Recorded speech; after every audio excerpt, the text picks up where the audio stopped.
So hello everyone, this is Mike sir here और आप सबका बहुत बहुत स्वागत है इस स्पेशल सेशन में जो हम लोग ओरिएंटेशन बैच के नाम से जान रहे हैं। ओरिएंटेशन बैच, सेमिनार बैच, जिसको लेके प्रॉपरली जो हम लोग प्रिपरेशन यूपीएससी की करते हैं उस प्रिपरेशन के बारे में ये पूरा सेमिनार आज का होने वाला है कंडक्ट। इसको लेके यूपीएससी के बारे में आप सब लोग जानते हैं कि यूपीएससी क्या चीज़ है, किस तरीके से इसकी प्रिपरेशन करते हैं, क्या करते हैं और कैसे हम लोग यूपीएससी के एग्ज़ाम को with in a year, with in 2 year या विद इन 3 ईयर कैसे क्वालिफाई कर सकते हैं। तो ये सेशन ओवरऑल उसके बारे में है, जिसको हम लोग एक ओरिएंटेशन सेशन की तरह पूरी तरीके से कंडक्ट करेंगे। इस सेशन के बारे में कुछ चीज़ें आप लोग को बताऊंगा मैं, और वो सारी की सारी चीज़ें बताने के साथ साथ में वो एक्सपीरियंसेस भी शेयर करूंगा, जिस एक्सपीरियंस से कहीं ना कहीं हम सब गुजर के यहाँ तक पहुँचे और आप लोग उस एक्सपीरियंस के साथ में कैसे आने वाले अपने एग्ज़ाम्स को कैसे क्वालिफाई करेंगे। तो ये प्रॉपर सेशन आपके यूपीएससी के एग्ज़ाम्स को किस तरीके से आप क्वालिफाई करेंगे उसको लेके इस सेशन को पूरी तरीके से रखा गया। तो ये सेशन जो है, इस सेशन को लेके बेसिकली हम लोग यहाँ आपके सामने हाजिर हुए और इस सेशन को हम लोग यहाँ से शुरू करेंगे। कहीं ना कहीं बहुत सारे क्वेश्चन हमारे माइंड में आते हैं। इस सेशन को हम लोग बेसिकली देखिए 2 पार्ट में डिवाइड करने वाले हैं। 2 पार्ट में डिवीज़न का मतलब ये है, एक सेशन का पार्ट रहेगा कि मैं बहुत सारी चीज़ें आपको बताऊंगा अबाउट द यूपीएससी एग्जामिनेशन, कि व्हाट इज़ यूपीएससी एग्जामिनेशन और यूपीएससी एग्जामिनेशन को हम क्वालिफाई कैसे कर सकते हैं, किस तरीके से कर सकते हैं, तो इसके बारे में मैं आपको बताऊंगा। और दूसरा पोर्शन जो रहेगा इस पूरे के पूरे सेशन का वो आप लोग का रहेगा। आप लोग का मतलब इन द सेंस कि आप लोग बहुत सारे अपने माइंड में क्वेश्चंस लेके आए होंगे, बहुत सारे डाउट्स लेके आए होंगे कि जाएंगे तो सेशन के अंदर सर के साथ में क्लियर करेंगे और उस एक्सपीरियंसेस को पूरी तरीके से मैं साझा करूंगा आपके साथ। ठीक है, तो इस सेशन को 2 पार्ट में पहले कुछ बातें मैं आपको बता दूं कि यूपीएससी है क्या, किस तरीके से हम इसको क्वालिफाई करने जा रहे हैं और विद इन अ ईयर हम स्ट्रेटजी क्या बनाएं कि हम लोग इस एग्ज़ाम के करीब पहुंच जाए, है ना। तो ये एग्जामिनेशन को क्वालिफाई करने का क्या तरीका है, कैसे तरीका है, मैं अपनी हमेशा जो सेमिनार शुरू करता हूँ एक टैगलाइन के साथ में शुरू करता हूँ और उसका टैगलाइन का मतलब है आरंभ है प्रचंड। इसका मतलब समझते हैं आप लोग क्या होता है? क्या होता है बताएगा? प्रचंड का मतलब क्या होता है? जब हम किसी चीज़ को शुरुआत करते हैं, मतलब कोई आंधी आने वाली होती है ना जब हमारे जीवन में बहुत बड़ी, तो क्योंकि हम लोग इस आंधी में या तूफ़ान के अंदर बैठने जा रहे हैं, ये वही है एक तरीके से। और इस आंधी तूफ़ान के साथ में दुआ करो कि आप लोग बह जाओ, है ना। ऐसा ना हो कि कहीं कोई पोल या खंबे के थ्रू टकरा के उसी में समट के घूम के वहीं बैठ जाओ, है ना। ये क्या है, आंधी में बहते हुए चले जाना है और इसी प्रचंड को आरंभ करके कहीं ना कहीं ख़त्म भी करना है, एंड करना है। तो ये प्रचंड आरंभ करने का ये टैगलाइन का मतलब ही यही होता है कि जब हम लोग यूपीएससी की प्रिपरेशन के लिए जा रहे हैं तो बेसिकली बहुत सारे डाउट्स हैं हमारे दिमाग के अंदर, और सबसे पहला डाउट हमारे दिमाग के अंदर ये आता है कि हम यूपीएससी सिविल सर्विसेज के एग्ज़ाम को चूज़ ही क्यों कर रहे हैं। सबसे पहला डाउट, और सबसे पहला डाउट आना भी लाजमी है कि हम सारे की सारी सर्विसेज छोड़ के यूपीएससी, जिसको टफेस्ट एग्ज़ाम ऑफ इंडिया बोला जाता है और इंडिया ही क्या पूरे वर्ल्ड में 2nd पोजीशन का सबसे टफेस्ट एग्ज़ाम बोला जाता है, तो ये एग्ज़ामिनेशन के पीछे हम जा ही क्यों रहे? क्या पर्पज़ है हमारा जाने का कि हम इस एग्ज़ामिनेशन को पकड़ क्यों रहे, है ना। तो कहीं ना कहीं हमारे अंदर कुछ डिज़ायर्स होती हैं कि हम वो डिज़ायर्स अपने अंदर पाल के आते हैं कि हम यूपीएससी की एग्ज़ामिनेशन को क्वालिफाई करेंगे। 2 तरीके की चीज़ें होती हैं। एक बंदा वो होता है जो पिक्चर्स देख के आता है, कौन सी पिक्चर, शादी में ज़रूर आना, ठीक है, या फिर अभी आई थी पिक्चर कौन सी, 12वीं फेल 12th फेल वाली पिक्चर आई थी, देखी होगी आप लोग। तो कुछ लोग आते हैं वो पिक्चर्स देके मोटिवेशन लेके कि चलो ये कर सकता तो हम क्यों नहीं कर सकते, ठीक है। लेकिन वो स्टोरीज़ क्या होती हैं कि वो 1000 में से एक स्टोरी ऐसी होती है और हम 999 रिज़ल्ट भूल जाते हैं जो पूरे के पूरे एफर्ट्स करने के साथ में, जिनको बहुत सारी सहूलियतें मिली होती हैं, वो भी रिज़ल्ट लेके आ रहे हैं। वो सहूलियतें हम भूल चुके होते हैं। हमें सिर्फ एक स्टोरी इतनी अच्छे से दिखाई जाती है कि वो स्टोरी के ऊपर हम पागल हो जाते हैं। हमें लगता है नहीं नहीं नहीं नहीं यही सच है, यही सत्य है, और हम क्या करते हैं फिर उसी स्ट्रगल में पड़ जाते हैं। यूपीएससी का प्रिपरेशन करने के लिए स्ट्रगल करना ज़रूरी नहीं है। अब वो स्ट्रगल करना ज़रूरी क्यों नहीं है, उसी की आज पूरी की पूरी गाथा आपको समझ आ जाएगी। यूपीएससी एग्जामिनेशन को दिमाग में जो हम बना के बैठे हैं ना, टफेस्ट एग्ज़ाम ऑफ इंडिया, ये एक्चुअल में टफेस्ट एग्ज़ाम ऑफ इंडिया है ही नहीं। ये बोला अगर जाए और इसको समझा जाए तो ईजीएस्ट एग्ज़ाम ऑफ इंडिया बोला जाएगा इसको। और वो क्यों बोला जाता है? क्योंकि एकमात्र ऐसा एग्जामिनेशन है जिसने अपना प्रॉपर सिलेबस डिज़ाइन किया हुआ है और सिलेबस के बाहर एक क्वेश्चन नहीं पूछता है कभी भी। आज तक का रिकॉर्ड है, यूपीएससी को कोई क्लेम नहीं कर सकता कि आउट ऑफ द बॉक्स उसने कभी कोई क्वेश्चन पूछ दिया। कभी नहीं कोई क्लेम कर सकता। उसने डिज़ाइन कर दिया कि ये सिलेबस हमने आपको दे दिया, आपको इसी सिलेबस में से लेके आना है, पढ़ के आना है, हम इसी में से क्वेश्चंस देंगे, आते हैं उसी में से, है ना। तो ये एग्जामिनेशन में हम लोग प्रिपरेशन कर क्यों रहे हैं, सिविल सर्विसेज की फील्ड को क्यों चूज़ किया है, आप सबके अलग अलग आंसर्स हो सकते हैं। कोई कहेगा कि हमने सिविल सर्विसेज समाज सेवा के लिए चूज़ किया है, कोई कहेगा कि नहीं सर हमें पावर की ज़रूरत है, हम पावर है, हमें देश में परिवर्तन करना है, हम उसलिए सिविल सर्विसेज में आना चाहते हैं। या कई सारे लोगों के अलग अलग मोटिव्स हो सकते हैं सिविल सर्विसेज को चूज़ करने के, बहुत सारे हो सकते हैं, ठीक है। लेकिन मैं आप लोग से एक क्वेश्चन पूछना चाहता हूं कि अगर सिविल सर्विसेज की एग्जामिनेशन को आप चूज़ करना चाहते हो तो आपका जो मेजर मोटिव होना चाहिए, एग्जैक्ट मोटिव होना चाहिए इस एग्जामिनेशन में आने का, वो क्या होना चाहिए? क्या लगता है आप लोग को एग्जामिनेशन में आने का मोटिव होना क्या चाहिए? आप लोग को जो लगता है वो अलग अलग विषय हो सकते हैं कि किसी को लगता होगा कि पावर चाहिए मुझे, मैं इसलिए सिविल सर्विसेज करना चाहता हूँ। किसी को लगता होगा कि नहीं भाई बहुत आत्मसम्मान है इसके अंदर, रेपुटेशन समाज में बहुत है इसलिए करना चाहते हैं। लेकिन सच क्या है कि आप सिविल सर्विसेज अगर करना चाह रहे हो तो आप क्या समाज को दोगे, या फिर आप अपने लिए कुछ कर लोगे? इसका कोई आंसर है किसी के पास में? क्या? पैसा?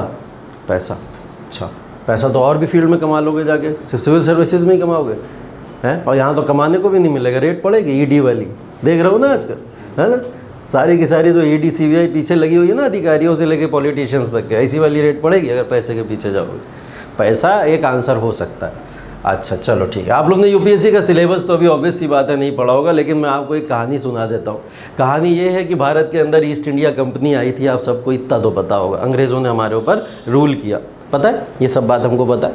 अंग्रेज़ों ने हमारे ऊपर रूल किया, उससे पहले मुग़लों ने हमारे ऊपर रूल किया, उससे पहले दिल्ली सल्तनत के कुछ शासक आए, ठीक है, जिसके अंदर हम लोग देखते हैं गुलाम वंश होता है, या फिर तुगलक वंश है, लोधी वंश है, ऐसे वंशों ने हमारे ऊपर रूल किया। ये सब लोग भारत के अंदर क्यों आए थे? बिकॉज ऑफ इंडियन प्रॉस्पेरिटी, ठीक है, वेरी गुड, अच्छा आंसर है। और कोई? भारत के अंदर क्यों आए ये लोग? एक तो प्रॉस्पेरिटी, अच्छी बात है, वो एक अच्छा आंसर है। और धर्म का प्रचार प्रसार करने, वेरी गुड। हाँ, ग्लोरी के लिए, यस, वेरी गुड। हाँ देखिए, भारत के अंदर अंग्रेज़ या फिर मैं किसी का भी नाम लूँ, अगर ये इंडिया के अंदर आए क्यों, तो आने के लिए मैं हमेशा एक फार्मूला यूज़ करता हूँ 3Gs का। वैसे तो ज़माना 5G का आ चुका है, 6G 7G सब चल रहा है, लेकिन ये 3G का कॉन्सेप्ट जो है बहुत परफेक्ट बैठता है इन लोगों के लिए। और वो क्या 3Gs है, जिसके अंदर पहली चीज़ आती है गोल्ड, और दूसरी चीज़ आती है ग्लोरी, और तीसरी चीज़ आती है गॉड। ये है 3G फार्मूला। गोल्ड का मतलब यहाँ पे सीधा सीधा हम लोग बात कर रहे हैं पैसा, कि ये लोग भारत के अंदर आए क्यों? पैसे की वजह से, कि भारत की प्रॉस्पेरिटी जैसे आपने बोला काफ़ी ज़्यादा रिच है और रिसोर्सेज बहुत सारी अवेलेबल हैं, तो हम चलते हैं भारत के अंदर, सोने की चिड़िया, चलते हैं, उठाते हैं, चल के अच्छा खासा कमा लेंगे, ठीक है। ग्लोरी अपना मान सम्मान, आत्मसम्मान खोया हुआ पाने के लिए आए थे। जैसे भारत के अंदर अगर अंग्रेज़ आए तो रोमन एम्पायर से कहीं ना कहीं, पूरे यूरोपियन कहीं ना कहीं रोमन एम्पायर से वो लोग आगे बढ़े थे, उन्हें ऑटोमन एम्पायर ने हरा दिया था, जिसकी वजह से उन्होंने ढूंढी कि ये नई प्लेस हो, ऐसा कुछ वो इंडिया उन्हें देखा, वहाँ ग्लोरी प्राप्त कर सकते थे वो। और तीसरी चीज़ गॉड का मतलब धर्म का प्रचार प्रसार। अरेबिक्स लोग आए तो उन्होंने क्या करा? इस्लाम धर्म का प्रचार प्रसार करा, और अंग्रेज़ आए तो उन्होंने क्रिश्चियनिटी का प्रमोशन करा। तो ये 3G का कॉन्सेप्ट, अगर कोई भी व्यक्ति कोई काम कर रहा, उन्होंने एंट्रेंस ली अगर भारत के अंदर, तो ये 3G के कॉन्सेप्ट के थ्रू ली। और आप लोग सिविल सर्विसेज में अगर एंट्रेंस लेने जा रहे हो, आप लोग के पास में अगर सिविल सर्विसेज का गोल है, तो ये बात हमेशा ध्यान रखिएगा कि ये गोल को बोलते हैं 3Ps, ठीक है, 3Ps। ये सच है जो मैं आपको बताने जा रहा हूँ। कई सारे लोगों की अलग अलग इसके अंदर लॉजिक्स हो सकते हैं, बट जो असल लॉजिक है वो यही है कि इन 3Ps की वजह से हम लोग सिविल सर्विसेज को चूज़ करते हैं। पहला P जिसको हम लोग कहते हैं वो है प्रेस्टीज। प्रेस्टीज का मतलब आत्मसम्मान, ठीक है, जिसको बोलते हैं हम अपनी रेपुटेशन, आत्मसम्मान, इसके लिए जा रहे हैं, है ना। कहीं हमको 4 लोग जब कहेंगे कि एक IAS अधिकारी है, एक IPS अधिकारी है, तो इससे आपका आत्मसम्मान बढ़ेगा, है ना। पहली चीज़ प्रेस्टीज हो सकती है, दूसरी चीज़ पावर हो सकती है। पावर के लिए जा रहा हूँ, नहीं जा रहा हूँ, सामने वाले को ऐठन दिखाओगे नहीं दिखाओगे? दिखाओगे? हाँ हाँ बोल रहे, देखो सामने वाले अभी से ये हालत है। सामने वाले को एटन दिखाने का मतलब पावर दिखाना कभी नहीं होता। गांधी जी ने ये किया कभी? नहीं तो किया ना। पावर तो उनके पास में भी थी ना, उनसे ज़्यादा पावरफुल आदमी भारत के अंदर मुझे नहीं लगता कोई हुआ अभी तक, है ना। लेकिन उसके बाद में भी गांधी जी ने कभी नहीं दिखाई। पावर का मतलब होता है सही जगह पे सही चीज़ को यूज़ कर लेना।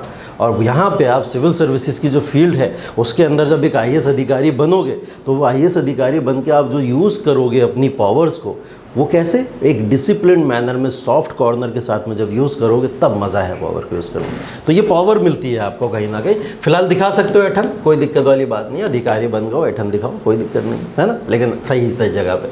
तीसरी चीज़ जो इसके अंदर आती है वो आता है पैसा। ठीक है, सिविल सर्वेंट जो होता है वो पैसा भी कमा रहा है। अगर सिर्फ और सिर्फ अपनी ग्लोरी के लिए चला गया, आत्मसम्मान के लिए चला गया, या आप लोग क्या सोशल सर्विस के लिए चला गया, तो ये सत्य बिल्कुल भी नहीं है। उसको क्या चाहिए? पैसा भी तो चाहिए, है ना। तो ये 3 P's का जो कॉन्सेप्ट है बेसिकली, इस 3 P's की वजह से सिर्फ और सिर्फ कोई भी सिविल सर्विसेज के अंदर एंट्री ले रहा है। ये सब बातें पुरानी हो गई, दकियानूसी हो गई कि अगर आपसे कोई पर्सन पूछे कि आप आईएएस अधिकारी क्यों बनना चाहते हो, मैं तो समाज सेवा करना चाहता हूँ। नहीं, ये सच भी नहीं है, और ये सच बहुत ही रेयर केस में होता है। 2-4% वाला सत्य इसको कह सकते हो आप। अदरवाइज़ ये 3 फैक्टर्स वो फैक्टर हैं जिसकी वजह से आप सिविल सर्विसेज में एंट्री करते हो। ठीक है, वो उनको भी पता है। अगर समाज सेवा आपको करनी है तो एनजीओ खोल लो जाके, ट्रस्ट खोल लो जाके, सोसाइटी चलाओ जाके, समाज की बहुत सेवा कर लोगे आप। अधिकारी बन के तो आपके हाथ में कंट्रोल सरकार का होगा, वहाँ आप इतनी समाज सेवा नहीं कर पाओगे। तो वो लोग तो साफ तौर पे बोल देंगे आपकी समाज सेवा अगर करनी है आपको तो जाइए, फिर वो करिए जाके। तो ये 3 मेजर कॉन्सेप्ट हैं जिसकी वजह से आप यूपीएससी के अंदर एंट्री लेते हो। और कोई एक रीज़न बता सकता है इसके अलावा? है अगर मैं चौथा P ऐड करने की कोशिश करूं इसमें, 4th P, तो कोई बता सकता है कि और क्या हो सकता है इसका लॉजिक? चौथा लॉजिक इसका जो हो सकता है वो लॉजिक हो सकता है प्यार। प्यार में धोखा, है ना। यूपी बिहार वाले लड़के या लड़कियां यूपीएससी क्यों निकालते हैं? जब प्यार में धोखा मिल जाता है ना। चौथा वाला ये फनी फैक्ट है। फिलहाल हम लोग बोलते हैं ना, बहुत ज़्यादा पॉपुलर है, पिक्चरों से लेके हर जगह यही चीज़ दिखाई भी जाती है कि अगर कोई भी यूपी बिहार का व्यक्ति प्यार में धोखा खा जाता है तो फिर वो क्या करता है? यूपीएससी निकालता है ना, सिविल सर्विसेज का एग्ज़ाम निकालता है। यूपी बिहार के बारे में कहावत पॉपुलर है इसलिए बोला जाता है। 4th P is a fun fact, और 4th P जैसी कोई भी चीज़ ऐसी है नहीं। ठीक है, इंटरनल मोटिवेशन है। मोटिवेशन आपको जिस तरीके से भी आ जाए, जैसे भी आ जाए, वो इंटरनल मोटिवेशन आपके साथ में होना चाहिए। यूपीएससी निकालने के लिए एक चीज़ बहुत ज़रूरी है, वो है आपके अंदर एक बर्निंग डिज़ायर। और वो बर्निंग डिज़ायर पार्ट हो सकती है किसी भी चीज़ का। हो सकता है वो बर्निंग डिज़ायर इसी वजह से डेवलप हुई हो, धोखा खाने की वजह से। हो सकता है बर्निंग डिज़ायर आपकी फैमिली की सर्कमस्टेंसेस की वजह से क्रिएट हुई हो सकता है वो बर्निंग डिज़ायर सोसाइटी में कुछ गलत देख के क्रिएट हुई हो सकता है वो बर्निंग डिज़ायर आपके पेरेंट्स की किसी ने डिसरिस्पेक्ट कर दी हो, वो आपसे ना बर्दाश्त हो रही हो, आप बदला लेना चाहते हो बट क्राइम नहीं करना चाहते, तो आपके मन में डेवलप हो गई हो। तो ऐसी बहुत सारी बर्निंग डिज़ायर्स आपके मन में टाइम टू टाइम डेवलप हो जाती है। तो वो बर्निंग डिज़ायर अगर आपके अंदर जीवित रह गई तो उस बर्निंग डिज़ायर से आप अपने यूपीएससी के एग्जामिनेशन को बहुत अच्छे से निकाल लोगे। एक डेटा मैं आपको बताता हूं, आप लोग जान के चौंक जाओगे। कई सारे लोगों को पता होगा कि 10 लाख लोग यूपीएससी की प्रिपरेशन करने हर साल आते हैं। 10 लाख लोग, ये 10 लाख वो लोग हैं जो कहा जाता है सीरियस एस्पिरेंट है यूपीएससी के, और यूपीएससी की प्रिपरेशन करके एग्जामिनेशन देना चाहते हैं। कितने? 10 लाख लोग। इन 10 लाख लोगों में से जो फॉर्म भरे जाते हैं उनमें से जो एग्जामिनेशन देने लोग आ रहे हैं वो सिर्फ 5 लाख लोग आ रहे हैं। 5 लाख लोग पहले गिव अप कर दिए। उन्होंने सोचा यूपीएससी दे देंगे, प्रिपरेशन कर रहे हैं, लेकिन वो गिव अप कर दिए। उन्हें लगा कि ये जो है ये हमारे हिस्से की चीज़ नहीं है, या डर गए या लगा अधूरी तैयारी है, चलो अगले साल देंगे। कई लोगों ने फॉर्म भर दिया और नहीं देने पहुंचे। तो कैसे कितने लोग आए? अप्रोक्स ये 5 लाख लोग आए हैं इस एग्जामिनेशन को देने। लेकिन आपको लगता है क्या इन 5 लाख से आपका कंपटीशन है? बिल्कुल भी नहीं है। इन 5 लाख से तो आपका कंपटीशन हो ही नहीं सकता। ये 5 लाख लोग वो हैं जो बस एग्जामिनेशन देने चले गए कि चलो एग्जामिनेशन दे देते हैं, देख लेते हैं यूपीएससी का एग्जामिनेशन कैसा होता है, या फिर देख के देख लेते हैं। ये वो लोग हैं जिनके क्लास 10 या क्लास 12वीं में जीएस में, सोशल साइंस में अच्छे नंबर आ जाते थे। इन्हें लगा हम तो यूपीएससी के ही लिए पैदा हुए, ठीक है। तो इन्हें क्या लगा कि चलो यूपीएससी एक बार देके देखते, तो इन्हें ये लगा। तो इसकी वजह से ये बच्चे क्या करे, एग्जामिनेशन फॉर्म भर दिए, 5 लाख ऐसे बच्चे। लेकिन इन 5 लाख में भी लगभग 50,000 से 50,000 लोगों से आपका कंपटीशन फेयर बचता है। कितने? 50,000 लोगों से। क्यों बचता है 50,000 लोगों से? क्योंकि इन 5 लाख लोगों में से जो लोग भी एग्जामिनेशन देने आते हैं ये सीरियस एस्पिरेंट्स नहीं हैं, ये सीरियस एस्पिरेंट्स नहीं हैं। इनमें से जो सीरियस एस्पिरेंट्स का रेशियो आप लोग निकालोगे कितना निकल के आएगा? अप्रोक्स 50,000 का। इससे ज़्यादा सीरियस एस्पिरेंट्स हैं ही नहीं। 50,000 से ज़्यादा सीरियस एस्पिरेंट्स आपको इस फील्ड के अंदर नहीं मिलेंगे। 50,000 स्टूडेंट्स में से भी अब आपको क्या लगता है यूपीएससी कितने लोगों को सेलेक्ट करता होगा? प्रीलिम्स में जो सिलेक्शंस होता है, आफ्टर प्रीलिम्स कम से कम 12,000 या 10,000 बच्चों का सिलेक्शन होता है। अगर 1,000 सीट है, कितना? 12,000 या 10,000 लोगों का सिलेक्शन हो जाता है, ठीक है। उसके बाद मेंस देने पहुंचते हैं ये लोग। मेंस देने के बाद में क्या करता है यूपीएससी? इन 10-12 हज़ार में से 3 से 4 हज़ार लोगों को सेलेक्ट कर लेता है, और इन 3 से 4 हज़ार लोगों में से क्या करता है? सिर्फ 1,000 लोगों को इंटरव्यू के बाद में फाइनल सिलेक्शन देता है। ऐसा होता है। ये पूरी चेन है। इस चेन को, श्रृंखला को अगर थोड़ा सा और समझे, थोड़ा और तोड़ेंगे अगर हम, तो इन 50,000 से जो आपका कंपटीशन था उसमें से 10 से 12 हज़ार लोग सेलेक्ट हुए। ये 10 से 12 लोग सेलेक्ट होने वाले लोग वो थे जिनके अंदर एक बर्निंग डिज़ायर था, जिनको था कि मुझे बनना है। क्यों बनना है? मेरे पास एक स्पेसिफिक रीज़न है, मेरे पास एक कारण है। क्योंकि वही कारण होगा जो 1 से 2 साल के प्रिपरेशन में ना तो आपको सही से सोने देगा, ना तो आपको सही से कुछ और करने देगा पढ़ाई के अलावा। ये वो रीज़न होता है। और वो रीज़न बार बार आपके अंदर आना ज़रूरी क्यों है? क्योंकि आप इस प्रिपरेशन के दौरान कभी कभी अपने आप को बहुत थका महसूस करोगे, कभी कभी बहुत डिमोटिवेटेड फील करोगे, कभी कभी ऐसा लगेगा कि मैं गलत आ गया इस फील्ड में, मुझे आना ही नहीं चाहिए था, मैंने क्यों कर लिया ये एग्ज़ामिनेशन। ये एग्ज़ामिनेशन वो एग्ज़ामिनेशन है जो लाइफ सिखाता है। अगर आप यूपीएससी की प्रिपरेशन एक बार भी कर लो, तो आप सीख जाओगे कि लाइफ जीना कैसे है। ये वो सिखाता है। तो आपको क्या लग रहा है लाइफ जीना सीखना इतना आसान है? नहीं है ना। तो ये एग्जामिनेशन अगर आपको लाइफ जीना सिखा रहा है तो उस हिसाब से आपको काम भी तो करना बता रहा है। तो वो काम करने के लिए आपको क्या करना है? अपने अंदर एक बर्निंग डिज़ायर डेवलप करनी है तो बहुत अच्छी बात है अगर आप उस एम के साथ आए हो, नहीं है तो पैदा कर लो। कुछ ना कुछ अपने अंदर ऐसा पैदा कर लो, वो डिज़ायर या फिर वो रीज़न ऐसा पैदा कर लो जिसकी वजह से आप यूपीएससी की इस फील्ड में रुके रह सको, टिके रह सको, ठीक है। वरना ये एग्जामिनेशन फिर टफ हो जाएगा आपके लिए। उन्हीं लोगों के लिए टफ है जिनके पास में ये कोई कारण नहीं है। फिर क्या होता है? उसके बाद में वो प्रिपरेशन करते करते ट्रैक से भटकना शुरू कर देते हैं। मैंने बात ही क्या बोला, एग्जामिनेशन बहुत ईजी है, इससे ईजीएस्ट एग्जामिनेशन है ही नहीं। लेकिन किन के लिए ईजी है? जिनके पास में ऐसा कुछ है उनके लिए ईजी। सबके लिए ईजी नहीं। सबके लिए ईजी इसीलिए नहीं, वो लोग इस भीड़ बढ़ा रहे हैं और भीड़ बढ़ा के आप लोग को डराने की कोशिश कर रहे हैं कि देखो इतनी भीड़ है, कैसे क्वालिफाई होगा। क्वालिफाई होता है, सही लोगों का सही जगह पे सिलेक्शन भी होता है जो लोग उस हिसाब से कार्य करते हैं, ठीक है। तो स्ट्रेटेजी देखिए बहुत ज़रूरी है और स्ट्रेटेजी में बहुत सारे कन्फ्यूजन्स हैं। कन्फ्यूज़न में एक कन्फ्यूज़न तो यही है, ओल्ड एनसीईआरटी पढ़ें या नई एनसीईआरटी पढ़ें, है ना। होता ना, कई बार तुम ही लोग पूछते हो क्लास के अंदर या फिर ऐसे का डाउट्स आते हैं कि ओल्ड एनसीईआरटी पढ़नी चाहिए, नई एनसीईआरटी पढ़नी चाहिए, और नए एस्पिरेंट्स बेचारे इस चक्कर में रहते हैं क्या दोनों अलग अलग हैं, ठीक है। रहता ना ये वाला डाउट। एनसीईआरटी होती है, दोनों अलग अलग थोड़ी होती है, लेकिन हाँ अलग अलग होती हैं, ऐसा डाउट होता है। इसके अलावा क्या डाउट होते हैं? इसके अलावा डाउट हिस्ट्री है, ज्योग्राफी है, पॉलिटी है, इकोनॉमी है, एनवायरनमेंट है, साइंस एंड टेक्नोलॉजी है। नया बच्चा है एकदम देखा चक्कर आ गया, बोले इतने सारे सब्जेक्ट, ये सब पढ़ना पड़ेगा मुझे, और ये सब पढ़ने के लिए मैं कैसे प्रिपरेशन करूँगा, क्या करूँगा? एक डर, स्ट्रेटेजी नहीं है, क्योंकि विदाउट स्ट्रेटेजी काम करोगे तो ये होगा, ठीक है। उसके अलावा स्पेक्ट्रम की किताब सुनिए तुम लोग ने। स्पेक्ट्रम काय के लिए होती है? हिस्ट्री के लिए होती है ना, मॉडर्न हिस्ट्री के लिए। तो मॉडर्न हिस्ट्री की लोग स्पेक्ट्रम पढ़ लेते हैं, स्पेक्ट्रम पढ़ने के बाद में भी पूछते हैं कि आप एनसीईआरटी भी पढ़ ले, ठीक है। डाउट होता है, स्ट्रेटेजी नहीं है ना। तो स्पेक्ट्रम के बाद में क्या एनसीईआरटी भी पढ़नी ज़रूरी है या नहीं है, वो भी डाउट इंसान के अंदर रहता है। तो वो डाउट भी दूर किया जाएगा आपका। अभी आप लोग परेशान उसके लिए नहीं होइए बिल्कुल भी, ठीक है। और नए बच्चे हमेशा यूपीएससी का सिलेबस देख के यही कहते हैं कि भाई ये शुरू होके ख़त्म होने का नाम ही नहीं ले रहा है ना। इतना लंबा सिलेबस है, इतना ब्रॉड सिलेबस है, लेकिन क्या सब पढ़ना है?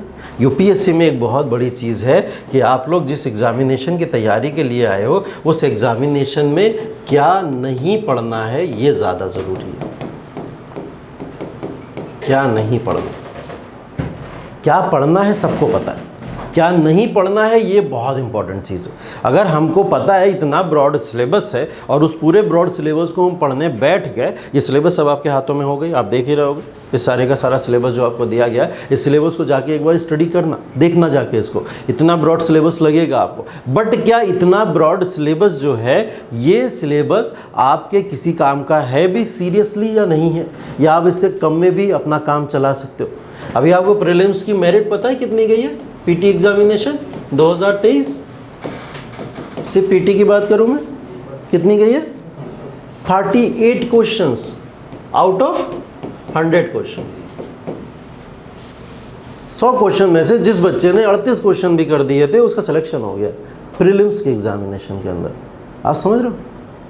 38%। अगर हम लोग ये ग्रेजुएशन या पोस्ट ग्रेजुएशन की बात करें या इंटर हाई स्कूल की बात करें, ये वो बच्चा होता है जो सबसे बेकार बच्चा क्लास का होता है, जिसके इतने नंबर आते हैं, इसके नीचे का फेल ही होता है ना? ये वही वाली है परसेंटेज पूरी की पूरी। लेकिन इसमें तो आप यूपीएससी क्वालिफाई करे ले रहे हो, ये एक बहुत बड़ी चीज़ है, हैरान करने वाली बात है। लेकिन ये कम मेरिट जाने का एक कारण सी सेट भी था इस बार, जो कि टफ नहीं था, लोगों ने बना लिया।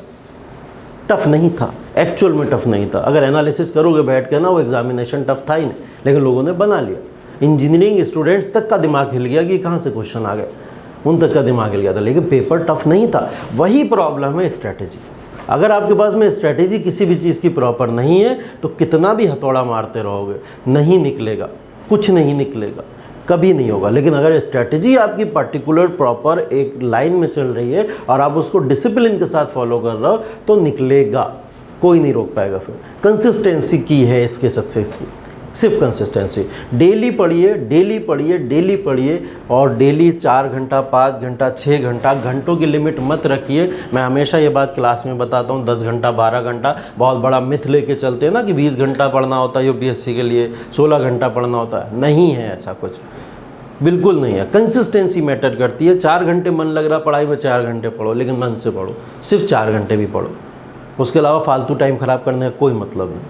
4 घंटे पढ़ो, कायदे से पढ़ो। कायदे से पढ़ने के बाद में फिर काम जो कर रहे हो अपना लग जाओ उसके अंदर। अगर आप इतना भी करोगे और कंसिस्टेंटली करोगे, एग्ज़ाम क्वालिफाई हो जाएगा, ठीक है। लेकिन ऐसा करने वाले लोग सिर्फ 1000 होते हैं जिनके सिलेक्शन होते हैं, ये इसीलिए रेशियो इसका गड़बड़ा जाता है, ठीक है। तो देखिए, इसके बाद में जो बेसिकली है आपका राइट टाइम क्या है प्रिपरेशन को स्टार्ट करने का सिविल सर्विस। अब देखिए, राइट टाइम की अगर मैं बात करूं तो राइट टाइम क्या हो सकता है? राइट टाइम ये हो सकता है आफ्टर ग्रेजुएशन, आफ्टर 12th, या फिर जो लोग परस्यू कर रहे हैं ग्रेजुएशन। ये 3 ही स्टेज हो सकती है। इन्हीं 3 स्टेज में आप यूपीएससी के प्रीलिम्स की या फिर मेंस की या फिर इंटरव्यू के लिए अपने आप को आगे बढ़ा सकते हैं। यही स्टेजेस होती है। आफ्टर ग्रेजुएशन अगर आप इस प्रिपरेशन के लिए स्टार्ट करते हो तो बोला जाता है ऐसा कि लेट हो जाता है, आपको इसी समय में फिर प्रिपरेशन करते करते 2 से 3 साल लग जाता है, ऐसा बोला जाता है, ठीक है।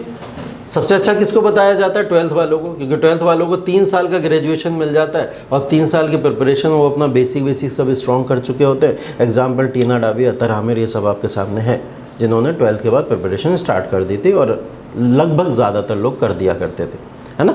और परस्यूइंग ग्रेजुएशन ये भी लगभग इसी के इक्विवेलेंट है कि ऐसे ही बच्चे यहाँ पे भी इस तरीके से पैरेलल माने जाते हैं।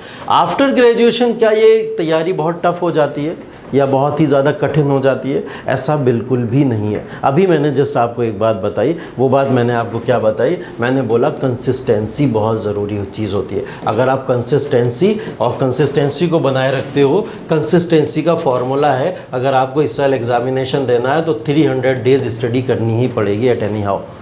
65 दिन मार लो छुट्टियाँ, कोई दिक्कत वाली बात नहीं है, लेकिन 300 डेज़ आपको स्टडी करनी पड़ेगी। 65 डेज़ अगर मैं मिनिमाइज़ कर रहा हूँ, माइनस कर रहा हूँ, तो वो सारे फेस्टिवल्स हटा दीजिए, अपने घर के थोड़े सारे वो प्रोग्राम्स हटा दीजिए, और जहाँ पे भी समय आपका जा रहा है चला जाए, कोई इशू वाली बात नहीं है। अगर 300 डेज़ आप लोग यहाँ पे 7 से 8 आवर्स भी पढ़ाई कर लेते हो तो एग्ज़ामिनेशन को क्वालिफाई होने से नहीं रोक पाएगा कोई। 7 to 8 आवर्स, 300 डेज़, और ये साइंटिफिक रिसर्च है, मैं अपनी बात नहीं कर रहा हूँ, साइंटिफिक रिसर्च है। अगर आप 300 घंटे पर्टिकुलर किसी एक चीज़ के ऊपर इतना घंटे काम कर लेते हो तो वो चीज़ आपको किसी भी हाल में अचीव हो जाएगी। किसी भी हाल में अच्छी हो जाएगी। ये साइंटिफिक रिसर्च है। तभी मैं बार बार एक बात पे फोकस कर रहा हूँ, कंसिस्टेंसी। अगर कंसिस्टेंसी पे नहीं रह पाओगे तो ये एग्जामिनेशन हाथ से चला जाएगा। अभी आपको बहुत आसान लग रहा होगा कि 365 में से सिर्फ 300 दिन ही तो हमें पढ़ना है, 65 दिन तो पूरा छुट्टियाँ मिल जा रही हैं, सब कुछ हो जा रहा है, सारी चीज़ें। लेकिन ये बिना स्ट्रेटजी के नहीं पॉसिबल है। अगर स्ट्रेटजी नहीं बनी होगी तो ये सब चीज़ें पॉसिबल नहीं। स्ट्रेटजी बनाओ, अपना टाइम टेबल बनाओ, शेड्यूल बनाओ, सारी चीज़ें बनाओ, और वो सब चीज़ें हम लोग यहाँ आपको देने के लिए हैं पूरी तरीके से। ठीक है। इंसान देखिए इंस्टीट्यूट, कोचिंग इंस्टीट्यूट या फिर इस तरीके की चीज़ों को ज्वाइन क्यों करता है? कारण पता है आप लोगों को? इसलिए नहीं ज्वाइन करता कि मुझे बहुत अच्छी नॉलेज मिल जाएगी, मुझे बहुत अच्छा प्लेटफॉर्म मिल जाएगा, मैं अच्छी स्टडी कर पाऊँगा। सिर्फ एक कारण होता है, वो कारण होता है इसी अप्रोच को फॉलो करना। वो अप्रोच ही फॉलो इसलिए हो जाती है कि कोई भी बच्चा आके 3 से 4 घंटा क्लास करता है रेगुलर, और उसको जाके फिर 3 से 4 घंटा रिवाइज करता है, फिर रिपीट करता है, और फिर उसके बाद में आके फिर क्लास करता है, फिर रिपीट करता है, और ये लगभग हम 365 दिन कराते हैं। और आपसे तो हम कितने दिन मांग रहे हैं? 300 दिन मांग रहे हैं। तो आपको नहीं लगता कि क्लास में अगर बच्चा कोई कंसिस्टेंसी के साथ में ऐसा बैठ जाए और वो लगातार रेगुलर क्लास ले ले तो वही एग्जामिनेशन क्वालिफाई कर सकता है? प्रॉपर स्ट्रेटजी, प्रॉपर गाइडेंस के लिए हम लोग यहाँ पे अवेलेबल है आपके लिए हमेशा। कहीं कोई डाउट आए, कैसा भी डाउट आएगा, उसके लिए हम लोग बिल्कुल अवेलेबल है। आपको कहीं डीमोटिवेशन से लेकर, टाइम की पंक्चुअलिटी से लेकर, कंसिस्टेंसी से रिलेटेड या टॉपिक्स के डाउट से रिलेटेड कहीं कोई भी डाउट आएगा, उस सब के लिए हम लोग अवेलेबल रहते हैं हमेशा। पूरी टीम मीमांसा की आपके साथ में अवेलेबल है। इवन सिर्फ और सिर्फ मीमांसा की टीम आपको पढ़ाने के लिए अवेलेबल नहीं रहती है, सिर्फ पढ़ाने के लिए अवेलेबल नहीं है। आपने इतने भी लोग यहाँ पे बैठे हुए, इतने टाइम में आपने जो भी आपकी काउंसलिंग सर ने की होगी या जिनसे भी आपकी बात हुई होगी, इतना तो समझ आ गया होगा ये सिर्फ पढ़ाने के लिए नहीं, इनके पास में और भी कुछ है जो आपको देने के लिए है। वो चीज़ें हैं, वो मोटिवेशन है, वो शायद लाइफ का एक्सपीरियंस है। अगर उन्होंने आपके साथ में दिया और आपके साथ में शेयर किया तो शायद आप लोग उसको, उसी के सहारे अपनी इस एग्ज़ामिनेशन को क्वालिफाई कर जाओगे। ठीक है। तो उस एग्ज़ामिनेशन को क्वालिफाई करने के लिए एक बहुत ज़रूरी चीज़ जो मैं बता रहा हूँ बार बार, कि सही समय आपको प्रिपरेशन स्टार्ट करने का वही होता है जिस दिन से आपने शुरू कर दिया। बट उसके बाद में ये 300 डेज़ आपके हाथ के हैं, इसके ऊपर काम करना है लोग। ठीक है। तो राइट अप्रोच और राइट स्ट्रेटेजी के साथ में जिस दिन काम करना शुरू करोगे, उस दिन फिर यही होगा। क्या होगा? प्रीलिम्स, मेंस और इंटरव्यू तो स्टेज ही बचेगी नहीं आपकी। ठीक है। क्या बचेगा फिर? प्रिपरेशन स्टार्ट करिए, कोचिंग क्लासेस लेके आए, गुंडागर्दी करते हुए कोचिंग क्लासेस करते हो तुम लोग वैसे भी हैं, और उसके बाद में अपना स्ट्रगल भी कर लो हैं, एक आधा टाइम दोगे, उसके बाद में सिलेक्शन हो जाएगा। सिलेक्शन के बाद में तो स्टेज देखो यही होती है, सब खूबसूरत, सब अच्छा लगता है, सब रंगीन लगता है ना। तो ऐसा वाला स्टेज आ जाता है फिर उसके बाद में। अब देखिए यूपीएससी को लेके बहुत सारे मिथ आपके दिमाग में बैठे हुए होते हैं, बहुत सारे मिथ बैठे होते हैं। मिथ जैसे एक मिथ मैंने आपको बताया, 10 से 12 घंटे पढ़ाई करनी होती है तब यूपीएससी में सिलेक्शन होता है एक मिथ, बहुत बड़ा मिथ है, वरना हमारा सिलेक्शन नहीं होगा। इस मिथ के अलावा आप लोग को और कुछ लगता है कि यूपीएससी में सर ऐसा करने से क्या होता है, ऐसा करने से क्या होता है? अगर मैं आप लोग से पूछना चाहूँ, आप लोग ने कुछ तो सुना होगा कहीं ना कहीं। डिस्क्रिमिनेशन, हाँ बहुत अच्छा क्वेश्चन है, बहुत बढ़िया। डिस्क्रिमिनेशन, कि डिस्क्रिमिनेशन होता है या नहीं होता है? और कोई क्वेश्चन? मैं लिखता जा रहा हूँ यहाँ पे, एक एक करके जवाब दूंगा सबका, बताओ। और क्या डाउट लगता है कि यूपीएससी में आपको कोई मिथ लगता हो किसी भी तरीके का, कि ये मिथ है? मिथ का मतलब क्या होता है? कि आप कह सकते हो कि वो सत्य नहीं है, लेकिन फिर अफवाह फैली हुई है उसकी कि हाँ ऐसा होता होगा, लेकिन दूसरी तरफ सच्चाई भी होती है। दूसरा कोई मिथ आपको ऐसा कुछ लगता? हाँ अच्छा, जिनका सिलेक्शन हो जाता है, जो स्टोरीज होती हैं उनकी, क्या वो सच होती हैं या नहीं होती हैं? चलो बढ़िया। और कुछ क्वेश्चन? बिना एनसीईआरटी के सिलेक्शन हो गया? अच्छा ठीक है, बहुत बढ़िया। न्यूज़पेपर नहीं पढ़ा, सिलेक्शन हो गया। मैं द हिंदू लिख दूँ, लिख दूँ? ठीक है, द हिंदू नहीं पढ़ा तो सिलेक्शन हो गया हमारा, ठीक है, अच्छी बात है। और बिना कोचिंग के भी सिलेक्शन हो गया, बहुत बढ़िया। तुम अलग से मिलना है। और हाँ नहीं, अच्छा क्वेश्चन है, बढ़िया होता है ऐसा। और हाँ भाई मुझीब, कुछ डाउट नहीं है? पूछ लिया। हाँ सिर्फ 6 महीने तैयारी के निकाल लिया, ये तो मेरा भी क्वेश्चन है, 6 मंथ्स वाला। ये 6 मंथ्स में या 3 मंथ्स में हमने तैयारी करी और हमारा सिलेक्शन हो गया, ये भी क्वेश्चन है, अच्छा क्वेश्चन है। और ये भी होता है कि बहुत लोग अभी पूरा दिन देते हैं उसको, और बहुत लोग जॉब करके भी निकाल लेते हैं। जॉब करके भी निकाल लिया, बहुत बढ़िया, ठीक है। मतलब जॉब के साथ में भी क्या सिलेक्शन हो सकता है, पॉसिबल है या नहीं, ठीक है। और ऐसा मैं सोचो बोर्ड भर गया तो नहीं पूछोगे, इधर उधर भी लिख सकता हूँ, ठीक है। हाँ हाँ, बस इसी का तो इंतज़ार कर रहा था मैं, यही तो पूछो तो, इंजीनियर या डॉक्टर्स। हाँ हाँ हाँ हाँ, वो मैं यही बताऊँगा, हिंदी इंग्लिश भी आएगा, रिलीजन भी आएगा, रीजन भी आएगा, सब आ जाएगा उसके अंदर डिस्क्रिमिनेशन। और कुछ करें शुरू एक एक करके, चलिए ठीक। पहला क्वेश्चन था क्या डिस्क्रिमिनेशन होता है इस एग्जामिनेशन के अंदर, क्या डिस्क्रिमिनेशन यूपीएससी का किसी भी तरीके का किसी भी पार्ट में कहीं भी, मान लें रिलीजन के बेसिस पे, रीजन के बेसिस पे, लैंग्वेज के बेसिस पे, इन सब बेसिस पे क्या कोई डिस्क्रिमिनेशन होता है, तो इसके लिए बहुत बड़ा ना है, ठीक है ना, ठीक है। यूपीएससी में डिस्क्रिमिनेशन नहीं होता, यूपीएससी फेयर चांसेस देती है सभी को, ठीक है, चाहे फॉर्म भरने से शुरू हो जाए और फॉर्म के भरने से लेकर आपके सिलेक्शन तक पूरी तरीके से फेयर चांसेस होते हैं आपको इस एग्जामिनेशन में सेलेक्ट होने के।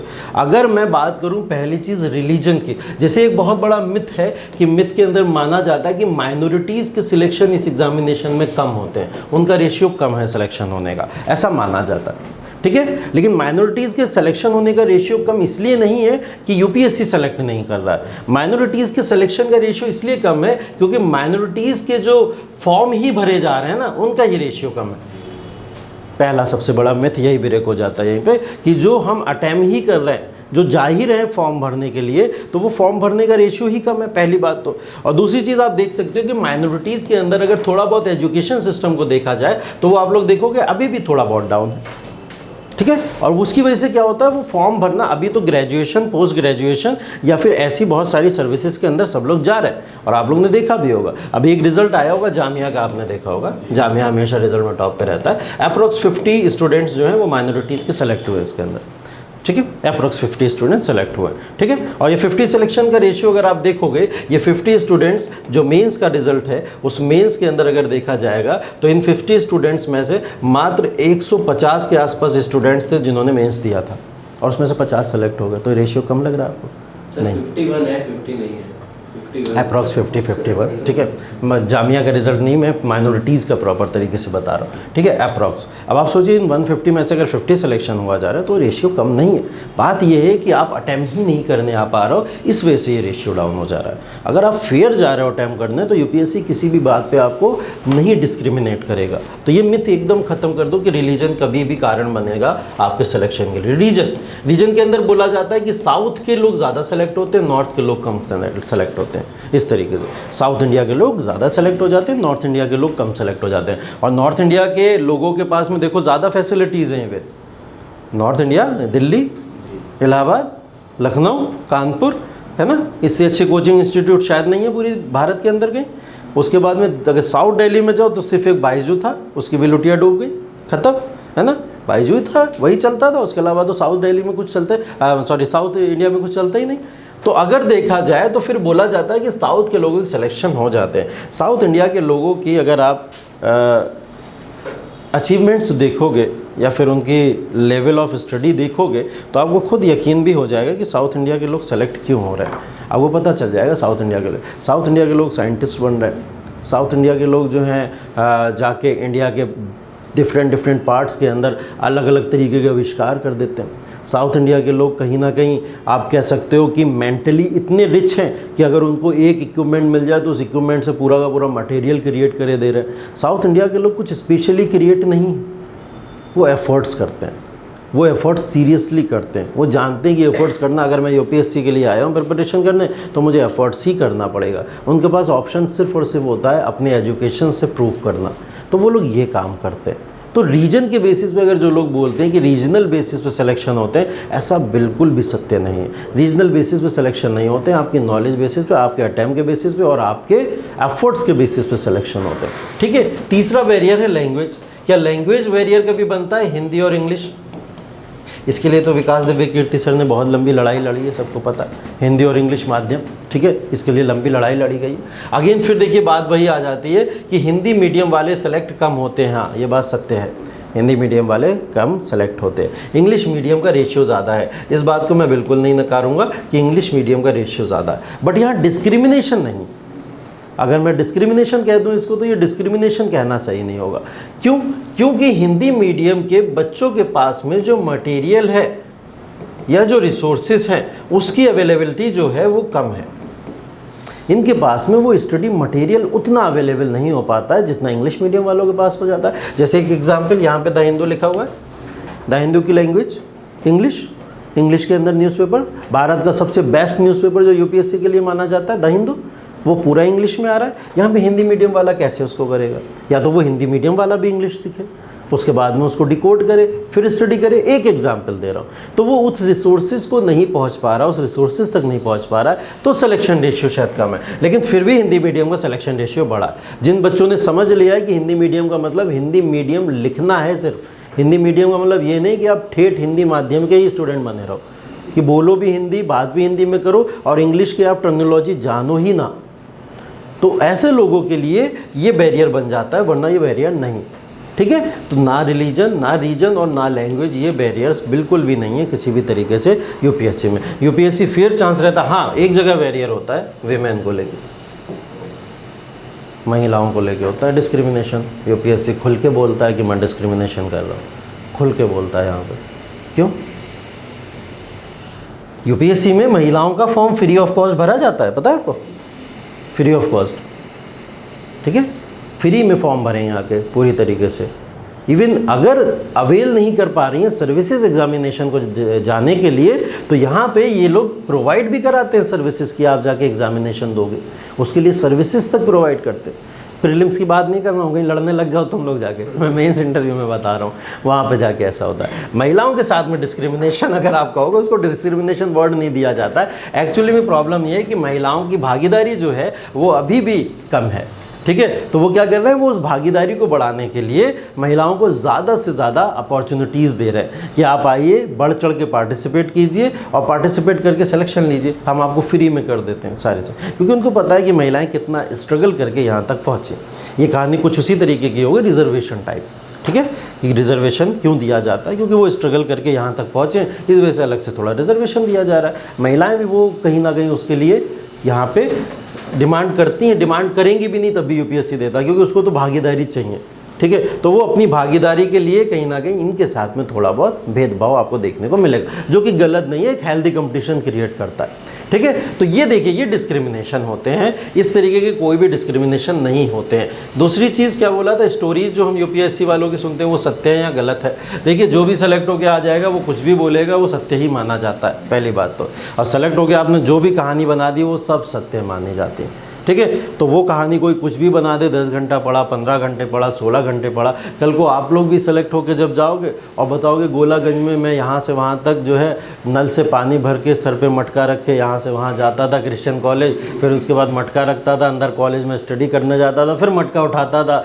वापस उठा के वहाँ पर जाता था घर पर अपने, बताओगे लोग मान लेंगे। क्यों मान लेंगे? क्योंकि आप सेलेक्टेड हो और सेलेक्टेड स्टोरीज़ हमेशा क्रिएट की जाती हैं। तो ऐसी जो बड़ी बड़ी स्टोरीज सुनते हो ना, वो हमेशा सत्य हो, एकदम ये बात आप दिमाग में बैठा लीजिए, वो हमेशा सत्य नहीं हो सकते। बहुत सारी स्टोरीज़ क्रिएट की जाती है। तो इस सब ट्रैप में बिल्कुल भी मत आना कि स्टोरीज़ जो सारी के सारे लोग बता रहे हैं वो सत्य, वो अवेलेबल, उनके पास जो रिसोर्सेज है उन्होंने उसके अंदर अच्छा कर लिया सिर्फ और सिर्फ, इसलिए वो अपने गाने गा रहे हैं और वो गाएंगे, उनका सिलेक्शन हुआ है। लेकिन आप लोग उस ट्रैप में मत आइएगा, आप लोग के पास जो है वो बहुत सफिशिएंट है, उस सब ट्रैप में मत आइएगा। एनसीईआरटी, हाँ बिना एनसीईआरटी के सिलेक्शन हो जाए ये पॉसिबल नहीं है, एनसीईआरटी पढ़नी ही पड़ेगी, कंपलसरी है। अगर बिना एनसीईआरटी के सिलेक्शन हो गया आपका, तो जो भी बोल रहा है वो झूठ बोल रहा है, एनसीईआरटी के बिना सिलेक्शन नहीं होगा। एनसीईआरटी वो बेसिक है। आप मुझे एक बात बताओ कि अगर आप किसी भी चीज़ का फाउंडेशन रखना चाहते हो, दीवार खड़ी करनी चाहते हो, तो नीचे बुनियाद डालोगे, बिना बुनियाद के दीवार खड़ी कर दोगे? करोगे ना। जब भी कोई लिंटर पड़ेगा तो लिंटर के नीचे बाउंड्रीज तो दोगे ना, बीम तो दोगे ना। तो ये बुनियाद जो रखी जा रही है वही एनसीईआरटी है। डायरेक्ट बिना एनसीईआरटी के मैं आपसे कह दूँ लक्ष्मीकांत पढ़ो बैठ के, डायरेक्ट बिना उसके मैं कह दूँ स्पेक्ट्रम की किताब पढ़ो बैठ के, आप बिना उसके कह दूँ रमेश सिंह पढ़ो बैठ के, तो जब बेसिक ही नहीं क्लियर है आपको क्या वो स्टैंडर्ड समझ में आएगा, नहीं आएगा। तो बिना एनसीईआरटीज़ के आपका किसी भी तरीके का ये क्लियर नहीं होने वाला। ये मिथ बिल्कुल तोड़ दें, एनसीईआरटी के बिना सिलेक्शन।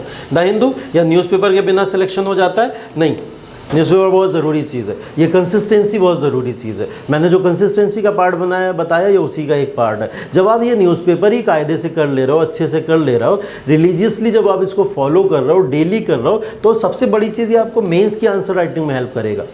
जब आप इसके एडिटोरियल्स पढ़ते हो ना, लंबे लंबे 2 पेज के जो एडिटोरियल्स आते हैं, वो एडिटोरियल्स मेंस क्वालिफाई करा देते हैं आपका, क्योंकि उन एडिटोरियल्स का मतलब ही है मेंस का पूरा पोर्शन, और प्रीलिम्स के सारे क्वेश्चन इसी में से बनते हैं। तो जब आप 1 साल की इसकी स्टडी कर लोगे तो 1 साल की स्टडी के बाद में द हिंदू से पेपर या न्यूज़पेपर से आपका सिलेक्शन हो जाएगा। जब उससे हो रहा है फिर रिसोर्सेज को दूसरी जगह क्यों तलाश करना।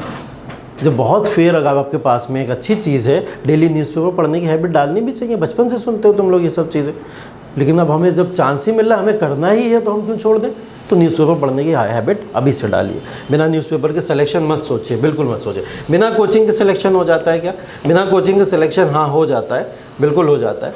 उन लोगों का हो जाता है जिनके घर में IAS होते हैं, जिनके घर में IPS होते हैं, जिनके घर में पहले से अधिकारी होते हैं, या जिनके घर में कोई ऐसी गाइड करने वाला पर्सन पहले से होता है, उनका सिलेक्शन बिना कोचिंग के हो जाता है, बिल्कुल हो जाता है। टीना डावी का एक एग्जाम्पल है। टीना डावी ने बिना कोचिंग के सिलेक्शन ले लिया, ऐसा बोला जाता है, लेकिन बड़ी बड़ी होर्डिंग में दिल्ली में जाके देखो तो टीना डावी का फोटो लगा हुआ है, हमारे यहाँ से कोचिंग करी, हमारे यहाँ से कोचिंग करी। ऐसा क्यों लगा? क्योंकि टीना डावी के भी पेरेंट्स ने पर्टिकुलर एक टीचर को हायर किया था जो उसे घर पर पढ़ाने जाते थे। ऑन रिकॉर्ड बोल रहा हूँ, झूठ नहीं, इसलिए ठीक है, ये सत्य है। तो ये सत्य इसलिए है क्योंकि बिना गाइडेंस के आप किसी भी चीज़ को अचीव करो, ये चीज़ पॉसिबल नहीं है। गाइडेंस बहुत ज़रूरी चीज़ है। आप क्या करोगे, जिस अटैम्प्ट को अगर आप मैंने मान भी लिया सेल्फ स्टडी से कर रहा हो, किसी भी चीज़ को कर रहा हो, तो सेल्फ स्टडी से करने के लिए आपके पास में जो स्ट्रैटेजी है, वो स्ट्रैटेजी क्या आपने सही बनाई या गलत बनाई है, इसके बारे में कैसे पता चलेगा? ये तो वही बताएगा जिसको इस चीज़ का एक्सपीरियंस है ना। तो जिसको जिस चीज़ का एक्सपीरियंस होता है वो उसी के बारे में अच्छी गाइडेंस आपको दे सकता है। तो हमेशा ध्यान रखिएगा, कोचिंग करना ज़रूरी नहीं, गाइडेंस लेना बहुत ज़रूरी है। मैं कोचिंग वर्ड को हटा के गाइडेंस प्रोग्राम इसको कह सकता हूँ कि गाइडेंस प्रोग्राम लेना आपको बहुत ज़रूरी है। आपको ज़रूरी है कि आपको उस सब्जेक्ट के विशेषज्ञ मिल जाएँ, एक्सपर्ट्स मिल जाएँ जो इस सब्जेक्ट में आपको सही गाइडेंस दे दें और आप UPSC क्वालिफाई कर सकें। तो वो बहुत ज़रूरी चीज़, और उस एक्सपीरियंस वाले लोग होना चाहिए। 6 मंथ 3 मंथ में एग्जामिनेशन क्वालिफाई हो गया।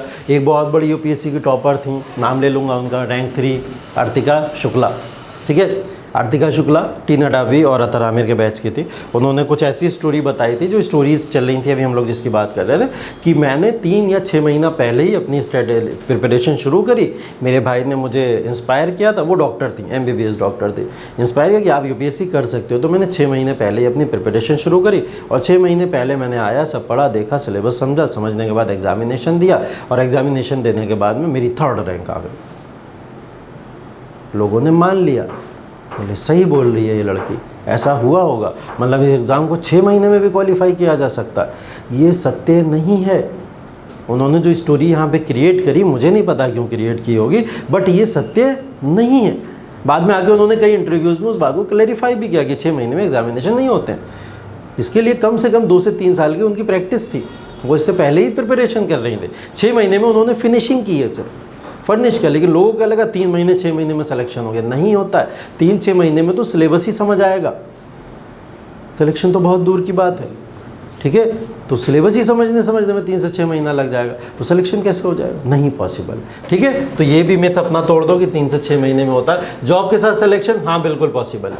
मैंने इसीलिए शुरू में ही बता दिया आपको, 4 घंटा 5 घंटा भी पढ़ाई करो, कंसिस्टेंसी के साथ पढ़ो, सिलेक्शन हो जाएगा। जॉब के साथ भी सिलेक्शन हो जाएगा। 4 से 5 घंटे के बाद में मैं तुम्हें 16 घंटे घूमने के लिए थोड़ी बोल रहा हूँ। मैं ये थोड़ी कह रहा हूँ 4 से 5 घंटा पढ़ाई करो, उसके बाद घूमो जाके। अरे काम करो अपने अपने जाके, जिस काम में आप लगे हुए, ठीक है। काम करने का मतलब जॉब है, पर्टिकुलर किसी भी तरीके का कोई वर्क कर रहे हो, फैमिली को सपोर्ट कर रहे हो, खुद को सपोर्ट कर रहे हो, सेल्फ इंडिपेंडेंट बनना चाहते हो, करिए काम। 7 से 8 घंटा वर्क कीजिए, बट 4 से 5 घंटा अपनी प्रिपरेशन में ज़रूर दीजिए, ज़रूर दीजिए, ज़रूर दीजिए और ज़रूर दीजिए। बार बार इस बात को बोलूँगा मैं, 4 से 5 घंटा बहुत ज़रूरी है, ठीक है। इसके अलावा इंजीनियर या डॉक्टर, इनके ज़्यादा सिलेक्शन होते हैं और बाकी लोगों के कम सिलेक्शन होते हैं। ठीक है, तो एक आपको मीम दिखाता हूँ, है आगे अभी कुछ। हाँ, engineering students going for sociology class in UPSC coaching. मेरे को तो ऐसे धक धक हो रहा है, ये इंजीनियरिंग स्टूडेंट को और टफ हो जाता है। ये मिथ है। क्या होता है कि इंजीनियरिंग स्टूडेंट अगर वो एक टेक्निकल बैकग्राउंड से आया हुआ है, उसे तो पता ही नहीं हिस्ट्री क्या होती है, पॉलिटी क्या होती है, ज्योग्राफी क्या होती है, इकोनॉमी क्या होती है। वो तो पढ़ के आया मैकेनिक्स, थर्मोडायनामिक्स, मैकेनिकल इंजीनियरिंग वो पढ़ के आया, इलेक्ट्रॉनिक्स पढ़ के आया, उसे क्या पता ये क्या भला है। तो जब वो पहली बार क्लास में जाता तो ये हालत होती है। शायद आर्ट साइड के स्टूडेंट से भी बुरी हालत उसकी होती है, बहुत बुरी हालत होती है। बट क्या है, हाँ सिलेक्शन ज़्यादा हो रहे हैं, ये बात मानेंगे। क्योंकि सिलेक्शन ज़्यादा क्यों हो रहे हैं? क्योंकि ये वो इंजीनियरिंग का स्टूडेंट जो होता है, वो इंजीनियरिंग का स्टूडेंट जानता है टाइम मैनेजमेंट। क्योंकि 4 साल इसको इतना रगड़ा जाता है, इतना रगड़ा जाता है इंजीनियरिंग के दौरान, अब इसके कॉलेज के अंदर, कि इसको टाइम मैनेजमेंट सिखा दिया जाता है, इसकी पर्सनैलिटी को इन्हेंस कर दिया जाता है, पर्सनैलिटी डेवलपमेंट करा दिया जाता है। तो इसको पता होता है कि इसको अपने टाइम को कहाँ कहाँ मैनेज करना है। Time is a very most important. हाँ एग्जैक्टली। और टाइम अगर मैनेजमेंट हो गया तो आप समझ लीजिए कि इस एग्जामिनेशन में सिलेक्शन हो गया। वही मैं बता रहा था, 4 से 5 घंटा मेहनत करनी है आपको, बाकी 6-7 घंटा अपना वर्क करना है। इसको ये पता चल जाता है, और ये पहले करा हुआ पता करने की बात तो बात की। तो टाइम मैनेजमेंट भी होता है। जॉब करिए, जॉब करने के लिए परिवार पालना भी ज़रूरी है, खुद को पालना भी ज़रूरी है, अच्छी बात है। सेल्फ इंडिपेंडेंस होना बहुत बड़ी चीज़ और हो जाना चाहिए। अभी एक यूपीएससी की टॉपर के सामने एक बात आई थी, उन्होंने बोला कि यूपीएससी की प्रॉब्लम्स के बारे में पूरी दुनिया बात करती है, लेकिन एक बहुत बड़ी प्रॉब्लम है जिस पर आज तक डिस्कशन नहीं हुआ, और मैं वो बात करना चाहती हूँ लोगों के सामने। तो उनसे पूछा क्या बात है वो, उन्होंने बोला बच्चे को यूपीएससी की प्रिपरेशन में डाल दिया जाता है, वो यूपीएससी की प्रिपरेशन के साथ में अपने माइंड के अंदर एक टेंशन लिए हुआ है, और बहुत बड़ा एक टेंशन है कि फाइनेंशियल सिक्योरिटी कैसे अचीव होगी। वो फाइनेंशियल सिक्योरिटी बहुत बड़ा डर है उसके दिमाग में, और उसके लिए कोई बात नहीं कर रहा है। उसे बार बार डराया जा रहा है, नहीं तुम कमाना जब तक नहीं छोड़ोगे, अपना काम जब तक नहीं छोड़ोगे, तब तक तुम सिलेक्शन नहीं ले पाओगे। ऐसा नहीं है। उन्होंने भी इसके ऊपर बात करी है, इस बारे में बताया कि किसी की मेंटल स्टेटस अगर गायब है, वो मेंटली स्टेबल ही नहीं है, तो आप उसको प्रिपरेशन में कैसे खींच के ले आओगे ज़बरदस्ती। आप उसको पहले बैलेंस तो करो, एटलीस्ट बैलेंस करना ज़रूरी है। अगर बैलेंस कर ले जा रहे हो किसी भी पर्सन को, तो फिर काम हो गया। काम भी करिए अपना, पढ़ाई भी की अपना, दोनों चीज़ों का बैलेंस करिए, और देखिए सिलेक्शन भी हो जाएगा, आपकी लाइफ भी स्मूथली चलती रहेगी। और जब लाइफ स्मूथ चलती है तब पढ़ने में भी मज़ा आता है, और पढ़ने में के साथ साथ में आपको बहुत सारी क्यूरियोसिटी भी धीरे धीरे डेवलप होना शुरू हो जाएगी। तो ये क्यूरियोसिटी जो धीरे धीरे डेवलप होगी, ये भी बहुत ज़रूरी चीज़ है आपके लिए। ठीक है, तो ये सब चीज़ें ध्यान रखिएगा। इसके अलावा आते हैं थोड़ा सा मिथ और रियलिटी के ऊपर। हाँ, ये वाला भी मीम देख लो जाते जाते। लव हर्ट्स द मोस्ट, ठीक है, प्यार सबसे ज़्यादा दर्द देता है। नीचे पढ़ो, कभी यूपीएससी प्रीलिम्स में आता हुआ क्वेश्चन गलत किया करके आओ, कभी गलत आता हुआ क्वेश्चन। ठीक है, हमें आता है क्वेश्चन, बहुत अच्छे से आता था। पूछा गया 1857 का विद्रोह है, 1857 के विद्रोह को अवध से किसने लीड किया, और बेगम हजरत महल की जगह रानी लक्ष्मीबाई लगाई आई। ठीक है, नींदें उड़ जाएंगी रात रात भर की। ये तो एक दिन रहोगे, इसके लिए पूरे साल रहोगे तुम, एक क्वेश्चन भी गलत हो। और कई बच्चे ऐसे होते हैं 0.5, 0.3, 0.2 से सिलेक्शन से रह जाते हैं। होता ना ऐसा, बहुत सारी स्टोरी सुनी होंगे, तो उनके लिए ये बहुत भारी चीज़ होती है। ठीक है, तो ये डर से भी बचना है अपने आप को, है ना। और प्रिपरेशन करो अच्छे से, all the very best. Preparation के दौरान तो ऐसे हो गए, कोई दिक्कत नहीं। ठीक है, रहो ऐसे, भूत बन के रहो, कोई दिक्कत वाली बात नहीं। बाद में आप ऐसे हो ही जाओगे। ठीक है, लड़के अपने आप को ऐसा मत समझ लेना। ठीक है, वो स्मार्ट हो जाओगे, खूबसूरत हो जाओगे और अच्छे हो जाओगे। ठीक है, तो इन सब चीज़ों को ध्यान रखिए अच्छे से। All the very best. और उम्मीद यही है कि आप लोग फ्यूचर में जल्द से जल्द ऑफिसर्स बनेंगे। ठीक है, और ऑफिसर्स बनाने में हमारा आपके साथ में पूरा सहयोग है। अगर हम 70% की मेहनत आपके साथ में करने को तैयार हैं, पूरे एफर्ट्स देने को तैयार हैं, तो 30% के वो एफर्ट्स हमें आपकी तरफ से भी चाहिए होंगे। अगर वो 30% एफर्ट्स आप हमारे साथ में लगा ले गए, उन 30% को आपने दे दिया, तो 70% की गारंटी तो हम आपके साथ में लेके कर रहे हैं। हम यहाँ पे आपको पूरी स्ट्रेटेजी, हर एक पूरा का पूरा प्लानर क्या है, वो सारी की सारी बातें कल से क्लासेस आपके जब भी शुरू हो जाएंगे, शेड्यूल सुदर्शन सर आपके साथ में शेयर कर ही देंगे। उसके बाद में जैसे भी क्लासेस शुरू होंगे प्रॉपर प्लानर हम आपको डिस्कस कर देंगे। तो प्लानर के अंदर आपके सारे क्लासेस भी हैं, प्री कम मेंस पूरा सिलेबस चलेगा, बीच बीच में पूरे प्रॉपर टेस्ट चलेंगे, टेस्ट सीरीज प्रोग्राम चलेगा, टाइम टू टाइम मेंटर्स जो भी हैं आपके यहाँ सब्जेक्टिव पूरे तरीके से सब्जेक्ट लेते रहेंगे। मैं पर्टिकुलर हिस्ट्री यहाँ पे आपको कंप्लीट कराऊंगा, हिस्ट्री का पूरा सेक्शन मैं देखूंगा। उसके अलावा दिल्ली से लेकर तमाम जगहों से वो मेंटर्स या वो इस तरीके के मोटिवेशनल स्पीकर्स आपके लिए हमेशा अवेलेबल रहेंगे। कहीं ना कहीं अगर डाउनग्रेड हो गए तो वो आपको आके ज़रूर पुश करेंगे, ठीक है। तो ऐसे लोग आपके साथ में जुड़े रहेंगे, हम सब आपके साथ में जुड़े रहेंगे। तो इन सब लोगों के साथ में जुड़ने के साथ में और एक मजबूत टीम को बनाने के साथ में हम लोग इस सिलेक्शन की तरफ आगे बढ़ेंगे। बहुत सारे बच्चे मुझे ऑनलाइन जो लोग भी सुन रहे हैं वो सारे बच्चों के साथ में भी कल तक पूरा शेड्यूल आपको डिलीवर कर दिया जाएगा और डिलीवरेंस के साथ में आप लोग जैसा भी हो कंफर्मेशन दे दीजिएगा और कल से क्लास की टाइमिंग भी आप लोग के साथ में शेयर कर दी जाएगी। All the very best. बाकी आप लोग जल्द से जल्द अधिकारी बने, यही कामना करते हुए सेशन को मैं अपनी तरफ से यहीं होल्ड करता हूँ और बाकी मैं चाहता हूँ IQ सर थोड़ा सा आपके साथ में कुछ अपना एक्सपीरियंस शेयर करें। Thank you so much.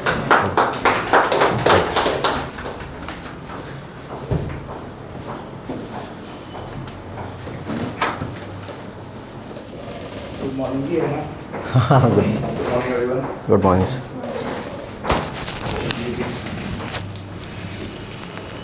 एक बात निकली थी अभी कि डॉक्टर्स एंड इंजीनियर्स का सिलेक्शन ज़्यादा होता है।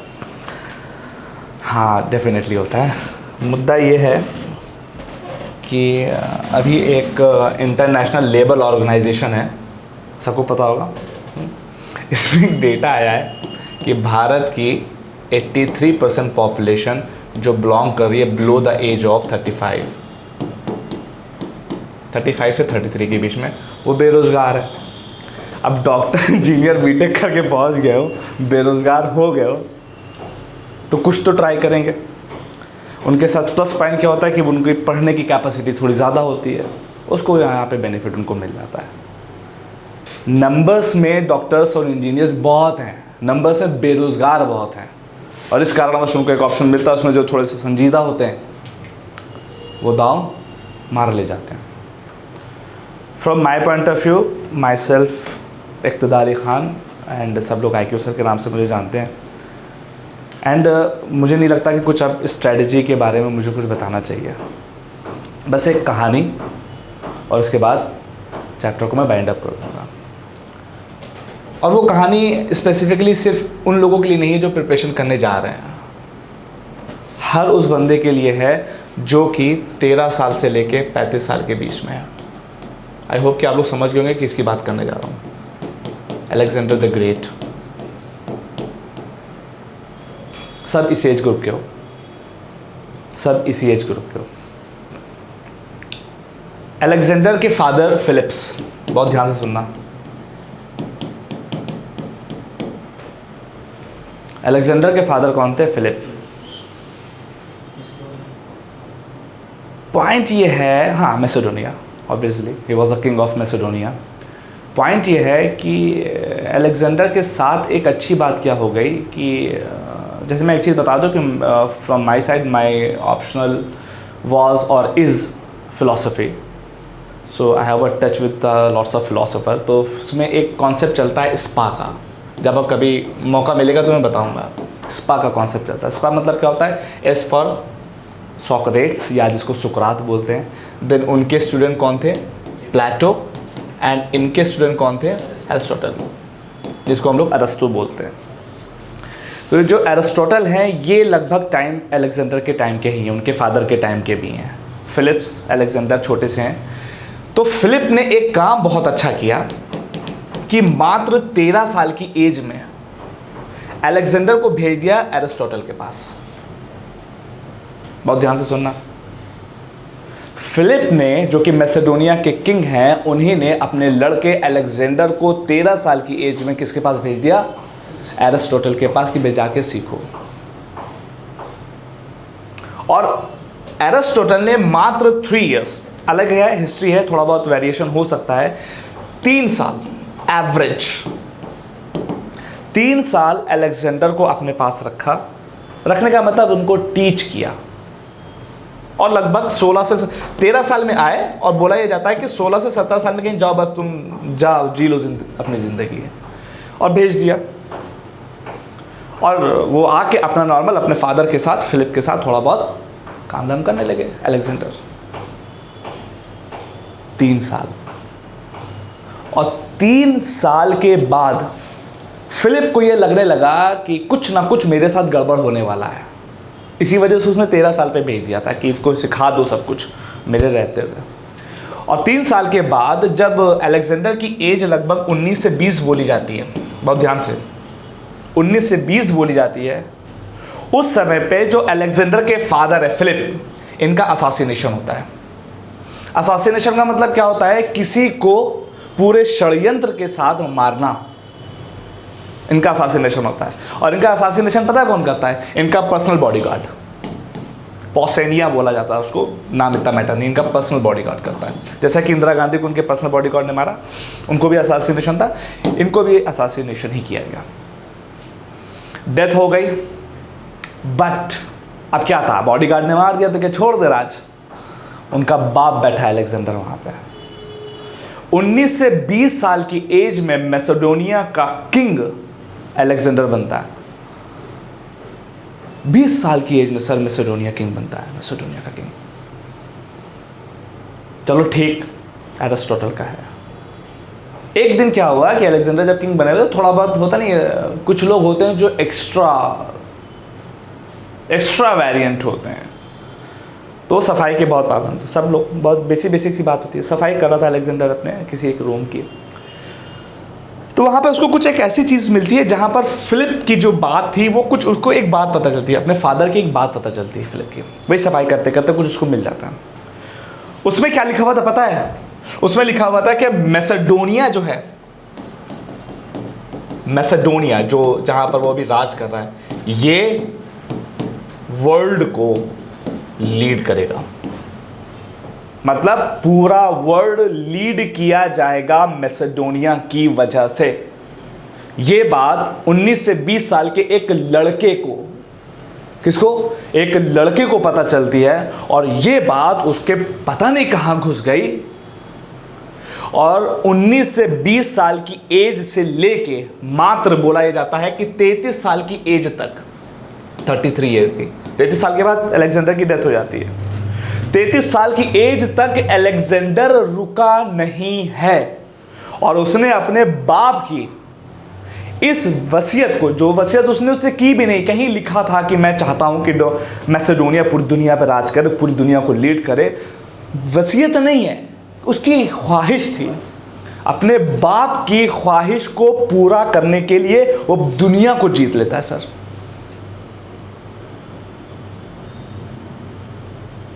तैतीस साल की उम्र में दुनिया को जीत लेता है मेरा बच्चा, 33 साल की एज में। और आपको पता है ये सारी चीजें क्यों हुई? मैं नहीं बोलूंगा अलेक्जेंडर की वजह से हुई। अलेक्जेंडर कौन है? मैं नहीं बोलूंगा एरिस्टोटल की वजह से हुई। मैं बोलूंगा ये सब कुछ हुआ इस बंदे की वजह से, उसके बाप की वजह से, उसके फादर की। मैं बाप यूज कर रहा हूं, थोड़ा सा वियर्ड वर्ड है, फादर है, पिताजी पापा बोलते होंगे, लेकिन मैं वजन के लिए बोल रहा हूं, इसकी वजह से, इस बंदे की वजह से। ये जो फिलिप्स हैं, इन्हीं ने बस एक काम अच्छा कर दिया कि इन्हीं ने एक ऐसे बंदे के पास इसको भेज दिया ना, कि जिसने उसको मोल्ड कर दिया। वो था एरिस्टोटल। तो मैटर अलेक्जेंडर द ग्रेट कभी हो ही ना पाते अगर वो अरिस्टो के पास, एरिस्टोटल के पास ना आ पाते। ये सब कुछ हुआ एक बेहतरीन लीडर के पास आने के बाद। और आप एक चीज और बात, इंपॉर्टेंट बात ये नहीं कि उनके पास पहुंच गए तो क्या सिद्धि मिल गई, नो। पॉइंट ये है कि एरिस्टोटल के पास खाली क्या अलेक्जेंडर ही थे? नहीं, ऑब्वियस सी बात है, टीचर तो उसके पास बहुत सारे लोग होंगे, इसके बाद बहुत सारे टीचर है, सब ग्रेट नहीं बने, द ग्रेट नहीं बने। अलेक्जेंडर ही क्यों बन गए, मुद्दा ये है क्योंकि ये बंदा वो है, ये वो बंदा है जो खुद ग्रेट होना चाहता था। उसको पता था ये समंदर हैं, हम एक बर्तन हैं, हमें लेना है इनसे कुछ। ना कि ये हमको देंगे कि तुम ये कर लो, तुम ये कर लो। अरे मुझे जो चाहिए मैं उसे लूंगा ना, वो तो समंदर है, तुम कुछ करोगे हम तुम्हें दे देंगे यार। तुम उनसे फिलॉसफी के बारे में बात करोगे, मेटाफिजिक्स के बारे में बात करोगे, कॉग्निशन के बारे में बात करोगे, मैथमेटिक्स के बारे में बात करोगे, वो सब बताएंगे तुम्हें यार। तुम्हें क्या चाहिए तुम बताओ, ना कि एरिस्टोटल कहेंगे हम तुमको ये बताने जा रहे। नहीं, अलेक्जेंडर तुम बताओ कि तुम्हें क्या चाहिए। और अलेक्जेंडर ऐसा स्टूडेंट जब 3 साल मात्र एक एरिस्टोटल के साथ रहता है, दुनिया जीत लेता है। ये क्यों हुआ? क्योंकि अलेक्जेंडर ने ये समझ लिया कि मैं स्टूडेंट हूं, मुझे चीजें चाहिए, ये बर्तन मेरा है, वो समंदर है, बर्तन को मुझे भरना है। और सेम चीजें आपके साथ अप्लाई होती हैं। सिलेक्शन, हर बच्चा किसी ना किसी तरीके से कहीं ना कहीं जाएगा यार। गधों की तरह लो एनर्जी, लेस एंथुसियाज्म, तुम्हें मोटिवेशन भी बाहर से चाहिए, सब कुछ खुद ही चाहिए। तुम खुद क्या कर रहे हो यार? यूपीएससी है यार, राजा बनने जा रहे हो, और ये एकदम लेजी लोगों की तरह एकदम डम डल उस तरीके से चीजें, ऐसा नहीं होता। Syllabus complete, what does syllabus mean? इनको क्या चीज पढ़ाएगी जो दुनिया जीत गए? पॉइंट ये है, आईएएस तुम बनने है। कोई भी कोचिंग किसी भी बच्चे का सिलेक्शन ना करा सकती, नीदर मीमांसा। मैं खुद के बोल रहा हूं, प्लेटफॉर्म से बोला, being as a director and the faculty of a particular designated subject, कोई भी कोचिंग आज तक किसी भी बच्चे का सिलेक्शन नहीं करा पाई है, अनटिल अनलेस उस बच्चे ने खुद नहीं चाह लिया है। और गारंटी लेता हूं इस बैच में से सब ले लोगे, लेकिन खुद चाह लो। आप पूछो ना मुझसे क्या चाहिए, टीचर क्या जिम्मेदारी से तुमको, टीचर तुम्हें सिर्फ गाइड करेगा। किसी भी चीज की तुम्हें जरूरत नहीं है अनटिल अनलेस तुम्हारी चाहत वो सर ने क्या बोला, बर्निंग डिजायर। ये लेके आओ, देखे जाओ तुम्हें क्या क्या चाहिए। तुम बताओ कौन सा कॉन्सेप्ट है दुनिया का जो तुम्हें मीमांसा नहीं देगी? तुम्हें कौन सा कॉन्सेप्ट है, तुम्हें क्या पूछना है, तुम्हें चाहिए कि पहले ये तो बताओ तुम्हें चाहिए क्या। पहले तो ये सोच लो कि तुम्हें ये चाहिए कि नहीं चाहिए। बर्निंग डिजायर का मतलब है, बर्निंग डिजायर का मतलब है, बर्निंग वर्ड का मतलब क्या होता है? जल रही है आग, जो आएगा वो जल जाएगा। जैसे अलेक्जेंडर की जल रही थी कि उसके जो फादर है वो पूरी दुनिया पर राज कर, अब उसके घुस गई। और आज क्या है? Alexander the great. जिस एज में आप और हम लोग हैं, उस एज में पूरी दुनिया जीत चुका था, पूरी दुनिया का राजा होना। और तुम एक स्टेट, एक जिले के राजा तक नहीं बन पा रहे हो। हम लोग एक क्या कहते हैं, अरे अभी एनसीईआरटी है, अभी ओल्ड एनसीईआरटी है, इसी में फंसे हो। What the hell this is यार। कहीं चले जाओगे, अंदर तुम्हारे खुद नहीं आया कि मुझे क्या चाहिए। अरे ये खुद तो देखो, खुद तो सोचो, आईएएस तुम बनने आओगे, हम बनने आए। खुद आपको लेके, अंदर से कॉग्निशन लेके, अंदर से लेके कि आपको क्या चाहिए, हर एक चीज दे दी जाएगी। और गधों की तरफ बैठे, समय गुजर रहा है, बस बैठे पढ़ रहे हैं, सिलेबस खत्म कर रहा है। खत्म करो सिलेबस, सिलेबस ही खत्म रहता है यार। एक लाइफ, पता नहीं कल सुबह क्या हो जाए किसी के साथ, और उसमें इतने डाउट, इतने सेगमेंट।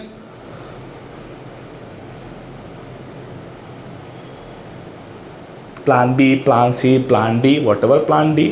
अब उसके लिए एक ही था प्लान, दुनिया जीतनी है। और बर्निंग डिजायर ज़्यादा लबर लबर से नहीं आती है। Point to be clear. Burning desire का मतलब क्या है कि जैसे कभी, बस सिंपल सा रूल है, आप एक सूक्ष्मदर्शी होती है ना, लगाते हो ऐसे जल जाता है। अब ऐसे करते रहो, धूप में जला के दिखा दो कोई कागज़। You have to be concentrated on a single point, then आग वहां से लगेगी।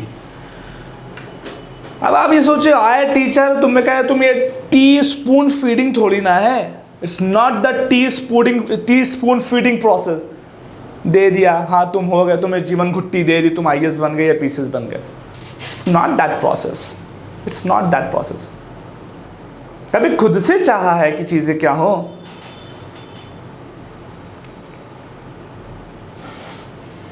और आप ये एज्यूम भी नहीं कर सकते कि आप कहां पर हो। ये वो संस्थान है जो कि टू द पॉइंट है। टू द पॉइंट का मतलब क्या होता है? यहां घुमाना नहीं है। अब तुम हमसे पूछोगे व्हाट इज डेथ ट्रैप, तो हम तुमको वही बताएंगे जो तुम्हारे एग्जाम के लिए इंपॉर्टेंट है। हम ये नहीं बताएंगे कि इतिहास गवाह रहा है कि जब चाइना का श्रीलंका के साथ चाइना पाकिस्तान इकोनॉमिक कॉरिडोर, अरे ज़रूरत ही नहीं है भाई, to the point. What is debt trap? Loan लिया, उसको उतार चुकाने के लिए फिर से लोन लिया, फिर चुकाने के लिए फिर से लोन लिया, फंस गए जाल, हो गया debt trap. Long story short, if he can we also can. The point is that you must have to inculcate the mentality of Alexander।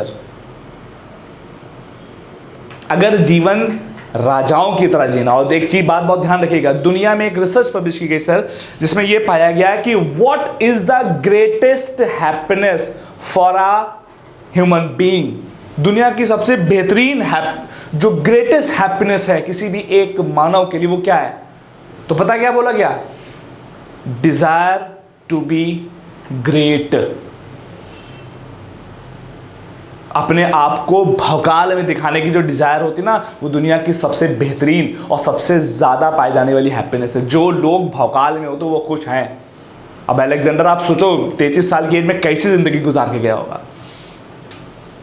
जब तारीफ होती, और जो ग्रेट होते तारीफ उन्हीं की होती है, और जब तारीफ होती है अच्छा लगता है ना। बचपन में हमको गुड सिखाया जाता है ना, गुड मिला है, अच्छा लगता है, वेरी गुड मिल गया, वेरी गुड मिल गया, तो कुछ करो ना।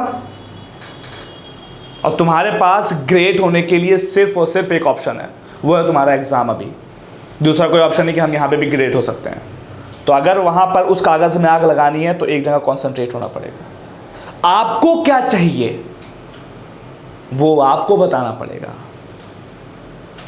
खत्म करने से ज़्यादा बर्निंग डिज़ायर के ऊपर फोकस करिए, जैसा सर ने बोला है, और चीज़ें देखे जाइए कैसे यूँ हो जाती हैं।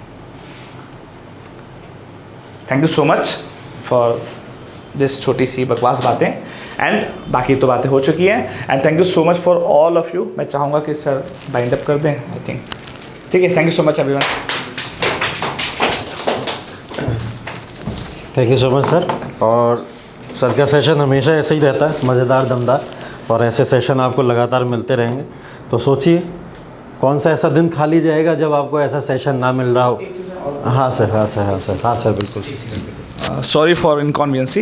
एक चीज़ मैं और बोल देना चाहता हूँ कि why we are different.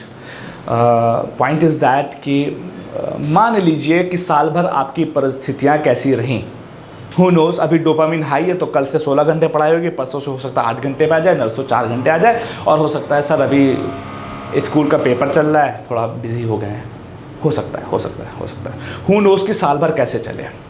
The point is that कि इस इंस्टीट्यूट में आने के बाद, जैसा कि आपको पता है, एक लाइन हम यूज़ करते हैं जो कि हमारी टैग लाइन है, मीमांसा मीन्स एम्पावरमेंट। मीमांसा का मतलब ये नहीं कि तुम आईएएस बनने आ रहे हो, आईएएस बन जाना एक एम्पावरमेंट है, लेकिन मीमांसा का मतलब है empowerment. Empowerment in the sense क्या है, यहाँ पर सिर्फ आपको पढ़ाया नहीं जाएगा, एकदम मैं ऑनलाइन बोल रहा हूँ, इस इंस्टीट्यूट में सिर्फ आपको पढ़ाया नहीं जाएगा, आपकी ओवरऑल पर्सनालिटी डेवलपमेंट का ख्याल इंडिया की वाहिद एक संस्था है जो करेगी। अब ये कैसे होगा, एक दो बातें बस मैं आपसे बोल दूं कि for the better result you must have to know what is the brain working mechanism. तुम्हें पता होना चाहिए कि तुम्हारा ब्रेन वर्क कैसे करता है। क्यों हम अक्सर पढ़ा करते हैं मुझे समझ में नहीं आता, क्यों हमारा टाइम मैनेज नहीं हो पाता, क्यों हम टाइम ब्लॉकिंग को यूज नहीं कर पाते, क्यों हमें लोग निगलेक्ट करते हैं, क्यों हम लाइफ के प्रेशर को झेल नहीं पाते, क्यों हमारे लाइफ के लेसन हमको बहुत झकझोर देते हैं। अलेक्जेंडर को एरिस्टोटल ने क्या सिखाया होगा, मैथमेटिक्स, लाइफ लेसन। और ये जो सब कुछ है, how to manage, how to handle your pressure, how to manage your relationship problem, your service problem, your everything problem, इसके लिए अलग से गाइडेंस मैकेनिज्म वाले प्रोग्राम्स चलते रहेंगे जो थ्रू आउट द ईयर होंगे। अगर आप हो तो आपको कपड़े पहनने के तरीके कैसे होने चाहिए, यह मैं हमेशा फोकस करता हूँ। हर एक चीज़ का एक इटिकेट है। क्लास में आओ तो समझ रहे हो, एक आईएएस पहने हुए हो तो pant shirt for the boys, sari कैसे पहनी जाती है, कपड़ों का ड्रेसिंग एटिकेट क्या होता है, बैठने का तरीका क्या होता है, खाने का तरीका क्या होता है, बात करने का तरीका क्या होता है, ईच एंड एवरीथिंग जिसके ऊपर हम स्पेसिफिकली फोकस कर रहे हैं। बिकॉज हमें आपकी पर्सनालिटी को डेवलप करना है, हमें आपको एम्पावर्ड करना है। आईएएस तो उसका एक सेगमेंट है, मेनली सेगमेंट है। ईच एंड एवरीथिंग, आपके बात करने का तरीका, आपकी फिजिक कैसी है, हाउ यू आर लुकिंग, देख रहे हो। अब ये सोचो अतहर आमिर को रैंक 2 क्यों आ गए, he is a really handsome guy. जब खड़ा हो जाएगा तो लोग उससे क्वेश्चन नहीं पूछते। तो आपके ड्रेसिंग सेंस भी अच्छी होनी चाहिए, चलने का तरीका बहता बहते उधर चलना बहा क्या, व्हाट इज दिस यार, दैट्स द मेन थिंग। गधू भागे जाए यार, be decent, that's the main thing यार। पढ़ाई अगर करने से सब कुछ हो गया होता तो मेंटल स्टेट। और एक चीज़ और, one of the most important thing, मुझे अभी तक की इतिहास की जर्नी में जो सबसे बेहतरीन एक जो टॉपर लगी है, जो बंदी मुझे लगी, आई थिंक सर मैं इरा सिंघल को बोलता हूँ। और यू नो दैट उस बंदी की 3 बार IRS में सिलेक्शन हुआ था और चौथी बार में उसका IAS सिलेक्शन हुआ जब सबने मना कर दिया। और उसको स्ट्रेंथ पता है किसने दी थी, शायद आपके सिलेबस में नहीं दी है। ये इन्हीं तरह की कुछ कहानियों को पढ़ने के बाद she was focusing on this type of self help development books. इसको भी हम इंकलकेट करेंगे, एकदम करेंगे। हमें तुम्हें IAS से तुम बनोगे ये तो है ही है, लेकिन जब तुम यहाँ से निकल के जाओगे ना तो तुम्हें लगना चाहिए कि तुम हो क्या। वो जो लाइफ लेसन होते हैं ना, this is the single institute across the country जो ये कर रही है और ये करती रहेगी। Not for you, for everyone. हम तुमको बताएंगे कि तुम्हें शूज का कॉम्बिनेशन किस तरीके से रखा जाता है, क्योंकि यही जरूरी है। आप IAS बन जाओगे लेकिन तुम्हें वहां पे भी लताड़ा जाएगा कि नेता। लेकिन एक जब ऑरा होता है ना, अतहर आमिर से कोई बोल नहीं सकता, क्यों, क्योंकि उसका ऑरा है एक। इतने IAS होते हैं, आज तक उनको ये नहीं समझ में आता कि पैंट कहाँ पे बांधी जाती है, कहाँ पे। इसी वजह से देखो कोई प्रमोशन नहीं।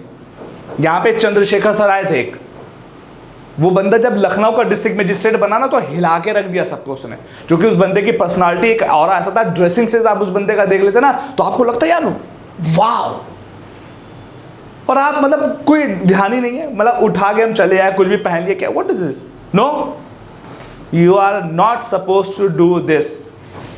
लूजर्स की तरह नहीं रहना, always be a winner mentality guy. क्योंकि अभी सिर्फ IAS बनना आपके लिए इंपॉर्टेंट नहीं, आपको लाइफ में पूरी ग्रोथ करनी, और ये आपको मीमांसा देगी at any how.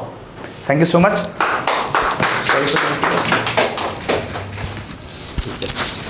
Thank you so much sir. और ऐसे ही लेसन मैंने जैसा बोला आप लोग को मिलते रहेंगे लगातार, तो पढ़ के सिलेक्शन हो ना हो लेकिन मोटिवेशन तो ज़रूर हो जाएगा, है ना। तो ये बहुत गज़ब मोटिवेशन है सर का, और ये हमेशा रहता है। तो बेसिकली बात यही है, इसको सेशन को हम लोग यहीं वाइंड अप करते हैं, और ऑनलाइन वाले बच्चे जो भी हैं वो लोग भी अब जा सकते हैं एकदम। और सेशन के बाद का क्या प्रोग्राम है, कैसे प्रोग्राम है, क्या चीज़ें हैं, वो सब चीज़ें आपको इन्फॉर्म कर दी जाएंगी। क्लास का जो भी शेड्यूल होगा इससे आगे, अगर आपको इसके बाद में भी कोई डाउट्स है, ऑनलाइन माध्यम वाले हमसे बिल्कुल पर्सनल कॉन्टैक्ट करके बात कर सकते हैं, और आप लोग तो यहाँ अवेलेबल हो। अगर कोई भी डाउट आप लोग के किसी भी तरीके के हैं, अगर जाते जाते पूछना चाहते हो तो बिल्कुल पूछ सकते हो, अदरवाइज़ इसको फिर वाइंड अप कर सकते हो। अगर हाँ कोई डाउट किसी की, हाँ चलिए, थैंक यू सो मच।